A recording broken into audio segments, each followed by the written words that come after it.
포도란 평균 지름 1.2cm의 열매를 내는 덩굴성 식물일 뿐이지만 누군가에게는 12만 7천 킬로미터 지름의 지구만큼이나 중요한 존재였다.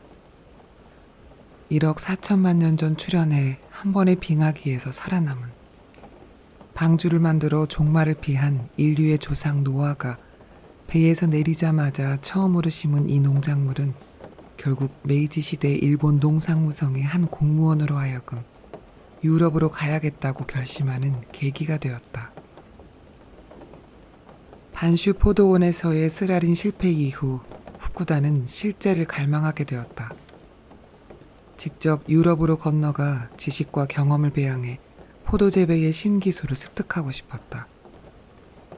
하지만 일개 공무원인 후쿠다가 나라 돈으로 외국에 공부를 하러 간다는 건 그 당시로서 매우 어려운 일이었다. 목표를 이루기 위한 설득과 타인의 조력이 동시에 필요했는데 불행히도 그는 사람들에게 그다지 인기가 없는 인물이었다. 후대 원예계 종사자들이 꼬장꼬장한 성격이었다고 후술하고 스스로도 후쿠다는 후쿠다 방식으로 한다라며 회고록에서 여러 번 일갈했듯 그에게는 평균의 이해를 벗어나는 성격이랄까 심지랄까 하는 게 존재했다. 일례로 학생들을 가르칠 때는 노트 필기를 금했다. 두 손은 호미질을 하느라 바빠야 하니까 지식은 머리로만 암기하라는 것이었다. 하지만 그런 도제식 교육법은 캐캐묵은 옛것으로 취급받아 인기가 없었다. 그는 또 폐휴주의라는 다소 급진적인 원칙을 주장했다. 말 그대로 휴일을 없애는 것이었다. 식물은 매 순간 생장과 발육을 멈추지 않는데 그것을 다루는 인간이 때마다 쉬어서는 안 된다는 입장이었다. 당연히 환영받기 어려웠고 직원들의 반감만 키웠다. 부당한 처사를 가까스로 참아 넘겨야 하는 순간들도 많았다. 메이지 신정부의 정사 편찬의 일원이었지만 전통 사무라이였던 한 관리는 후쿠다가 일군 시험장을 둘러보다 서양 포도는 맛이 없으니 모조리 불태워버리라고 명하기도 했다. 그 한마디에 서양 배나 사과나 양배추 등까지 쏙쏙 뽑혔고 그런 소중한 과체들이 버려질 때 후쿠다는 문명개화를 통해 무지에서 탈각해야 할 근대 일본의 미래가 내던져지는 좌절감이 들었다. 결국 농상무성에 유학을 요청했지만 그 당시 내각 총리 대신이었던 이토 히로부미는 예산 문제로 불허했다. 유학의 목적이 포도라는 그 진실이 문제였다. 그 당시 일본에는 정치학, 경제학, 법률학, 의학, 수학, 약학, 세균학, 공학, 전기화학, 공업화학, 지질학, 이론물리학, 문학, 통신학 등 엘리트들이 진출해야 하는 분야들이 차고 넘쳤으므로 그 작은 보랏빛 과실을 든 일을 위한 자리는 없었다. 후쿠다는 해외 유학생 중에는 사회와 큰 관련도 없는 연구를 하다 돌아와서 국가에 아무 기여를 하지 않는 자도 많은데 자기 연구가 거부당한 현실을 수긍할 수 없었다.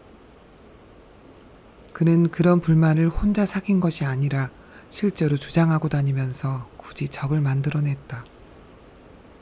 다행히 다리를 놔주는 사람이 있어 기적처럼 이토 히로부미와 만날 수 있었고 자신의 유학은 포도 사업을 목적으로 하는 것이 아니라는 평소 소신과는 다소 다른 해명을 했다. 국비 유학생답게 이 문명에 대한 종합적 지식 순례를 하겠다고 약속한 것이다. 후쿠다는 단순히 외국 종을 수입하는 것이 아니라 잡종 육종을 통한 신품종 산업을 꿈꾸고 있었다. 우수한 화훼와 세상 일반의 영리 사업이 될 복숭아, 무화과, 자두, 외국산이 부럽지 않을 만큼 훌륭하게 개량될 붉은 토마토, 길쭉한 아스파라거스, 탐스러운 딸기, 향긋한 멜론. 결국 후쿠다는 유학을 허락받았다. 1886년 4월 19일 후쿠다는 프랑스 동양우편 회사 전기선의 승선에 2달을 보낸 끝에 마르세유 항구에 내렸다. 마치 울창한 숲처럼 크고 작은 배들의 돛이 펼쳐져 있었고 창고에는 교역에 따른 화물들이 모여들었다. 모든 것은 낯설기도 했고 오래 갈망해온 만큼 익숙한 세계이기도 했다. 이후 후쿠다는 프랑스의 여러 지역, 때론 인접한 유럽 국가를 시찰하고 청강생으로 대학 강의들을 들었지만 이토 히로부미에게 장담한 것과 달리 대체로는 포도 산지와 양조장들을 주유했다. 프랑스의 유명 와인 산지인 부르고뉴의 한 와이너리에서 직접 포도를 수확하고 양조 작업을 돕는 일꾼으로 일하며 지식을 전수받았다. 그에게는 그 노동이 너무나 유쾌한 시간이었다. 그 당시 포도는 비탈에서 재배되었는데 평지에는 밀류의 농작물을 심어야 했기 때문이다.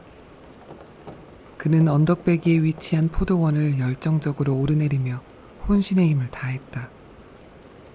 마치 축제와도 같이 몰아닥치는 프랑스어로 방당주라는 단어에 걸맞은 수학의 행렬에 충실한 참여객이 되어 손톱밑이 새카매질 정도로 포도를 따고 주조장으로 옮겼다.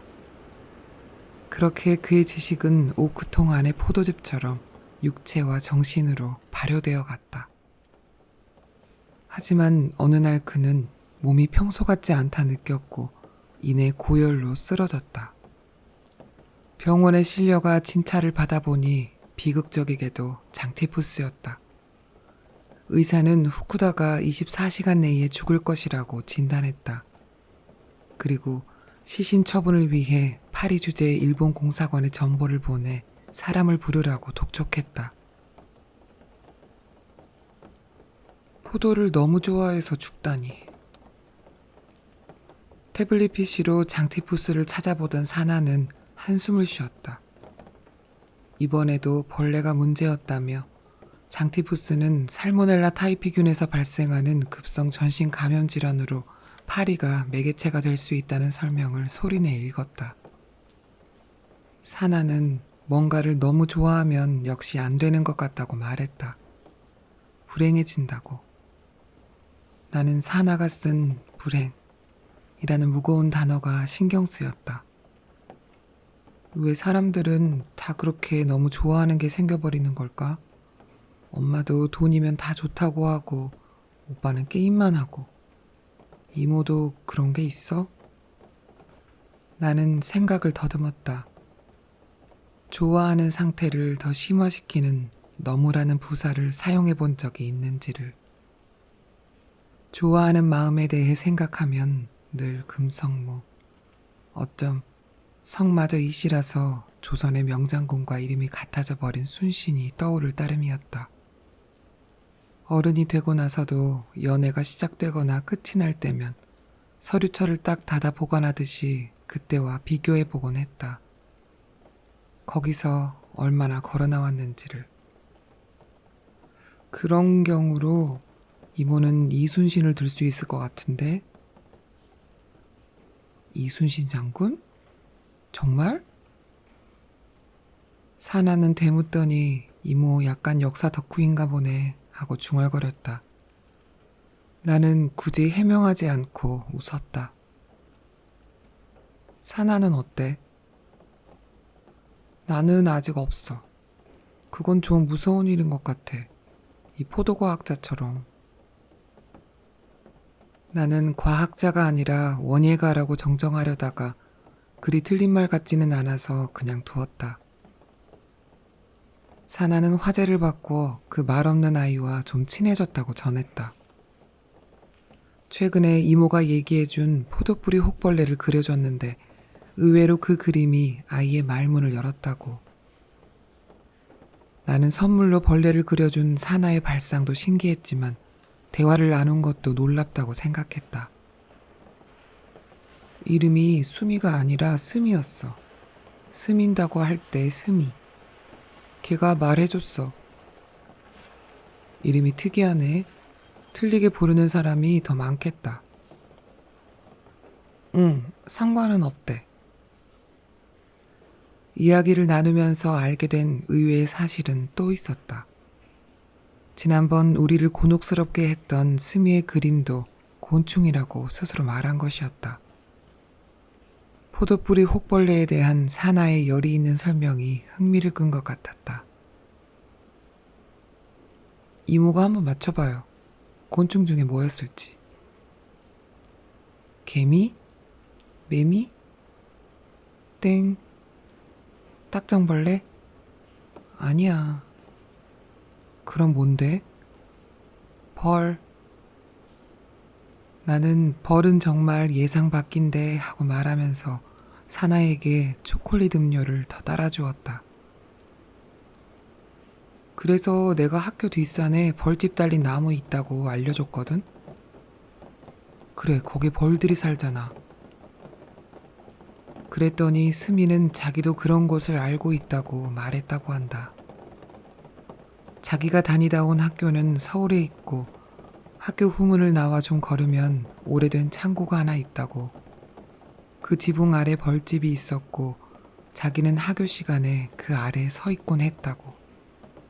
사나는 벌을 절대 우습게 보면 안 된다고 깜짝 놀라 알려줬다. 가을이면 꼭 섬에 누군가가 말벌에 쏘여 구급차를 타고 강화로 실려가는 걸 봐왔기 때문이다. 그랬더니 나도 그러고 싶지 않았어 하고 스미가 말하더라고. 그런데 왜 서 있었대? 애들이 시켜서. 사나의 말이 거기서 끊겼다. 우리는 더 이상 대화를 이어나가지 못했다. 매미 소리가 침묵을 채우고 후텁지근한 바람이 매화나무 잎을 흔들었다. 아빠가 없으니 매실을 딸 사람도 없어서 열매는 매년 그대로 쪼그라들거나 나무 아래 떨어졌다. 내가 20살 때 세상을 떠난 아빠의 마지막 말은 나 없이 영두 혼자 어떻게 살까 였다. 마치 아이를 두고 가듯 아빠는 걱정이 컸다. 그때 나는 중졸도 아니고 초졸이었으니까 어쩌면 무서울 만큼 걱정이 되었을 거였다. 아빠가 떠나기 전에 검정고시를 봤으면 좋았으리라고 나는 나중에서야 깨달았다. 그 못된 짓은 혼내주자라는 한국말로 시작됐대. 국제학교라서 영어를 쓰는데 그 신호는 한국말이었던 거야. 사나는 진심으로 화가 난 투였다. 그래서 섬으로 왔구나. 지금 반에서는 괜찮니? 적어도 우린 벌집 아래 누군가를 세워놓진 않아. 섬 아이들은 소수라서 더 많은 어른들의 시선 속에서 학교 생활을 했다. 교장과 교사 모두 작은 학교의 기적을 만들어 보기 위해 의욕적이었다. 물론 쉽지는 않았다. 여기는 낙원이 아니고 아이들은 싸웠고 부모들은 각자 생각이 달랐다. 다만 그런 문제가 일어나면 동네 전체에 알려졌고 그것이 때론 상황을 나쁘게 때론 더 낫게 만들었다. 너무 마음 아파하지는 말자. 내가 사나에게 말했다. 너무 마음이 아프면 외면하고 싶어지거든. 아까 우리도 말했지?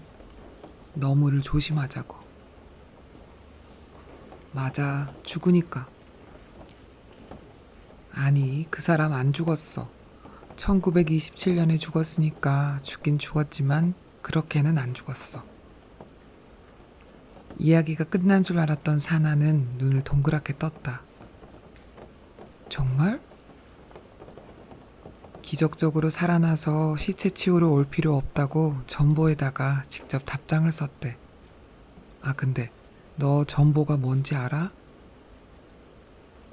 사실 그런 질문은 사나에게는 필요 없었다. 사나는 늘 태블릿 PC를 들고 다니며 마치 탐정처럼 그때그때 의문을 해결하는 아이였으니까. 사나 같은 아이들에게 과거는 이제 다른 의미를 지닐 것 같았다. 그건 접근 가능한 형태로 온라인에 있었다.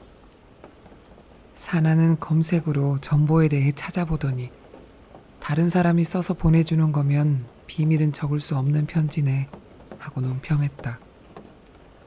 나는 사실은 비밀이 아주 많을 수밖에 없는 편지라고 말을 약간 바꿔주었다.